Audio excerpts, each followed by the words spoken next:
हम दोनों एक ही मोहल्ले के रहने वाले थे। एक ही मदरसा में कई साल तक पढ़ते रहे। मुझे वो बहुत अच्छी लगती थी। मैंने कई बार उसे इजहार करने की कोशिश की और आखिर एक दिन मैंने उसे अपनी मोहब्बत का इजहार कर ही दिया। वो बहुत खुश हुई और उसने भी हाँ में इजहार कर दिया। कुछ वक्त बाद हम दोनों ने वो मदरसा छोड़ दिया। उसके घर की छत और मेरे घर की छत में सिर्फ 2 घरों की छत का फासला था। हम रोज एक दूसरे को छत पर देखते। बहुत अच्छा वक्त था वो। काश वो वक्त कभी ना गुजरता। एक दिन वो छत पर ना आई और फिर कई दिनों तक मैं उसके इंतजार में रहा, लेकिन वो ना आई। मैंने बहुत सोचा कि कैसे उसे राब्ता करूं। आखिर हुआ क्या है उसे। खैर, इस सारे कश्मकश में मुझे पता चला कि उसकी एक चच्ची भी है जो उसके साथ ही रहती हैं। मैंने कहीं से उसकी चच्ची का नंबर निकलवाया, उनसे बात की।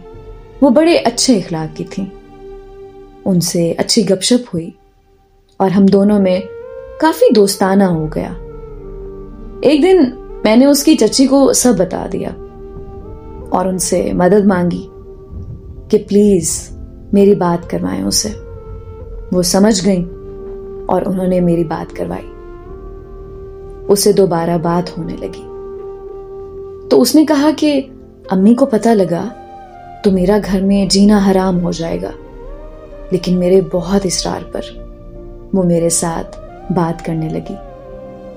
हमारी बात होती रही।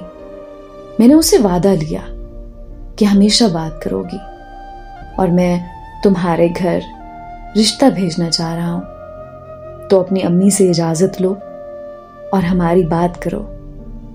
उसने कहा कि हमारी शादी नहीं हो सकती क्योंकि हमारी कास्ट मुख्तलिफ है और बाहर किसी भी कास्ट में हम रिश्ता नहीं करते होते। दूसरा, तुम एक गरीब घराने के लड़के हो। मेरे घर वाले कभी तुमसे शादी नहीं होने देंगे, इसलिए इस एहसास को यहीं दफन कर दो। मैं बड़ी तकलीफ में आया ये सब सुन के और उसे समझाया कि मैं मना लूंगा सबको, बस तुम मेरा साथ दो। और उसने मुझसे वादा किया कि वो मेरा साथ देगी और मुझसे बात करती रहेगी, चाहे कुछ भी हो जाए। लेकिन एक दिन वही हुआ जिसका डर था मुझे।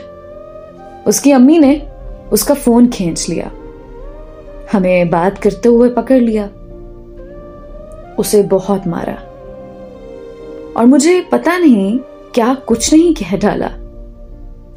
उस दिन के बाद मेरा उससे कोई राब्ता नहीं। मैं आज तक उसकी मोहब्बत में मुब्तला हूं।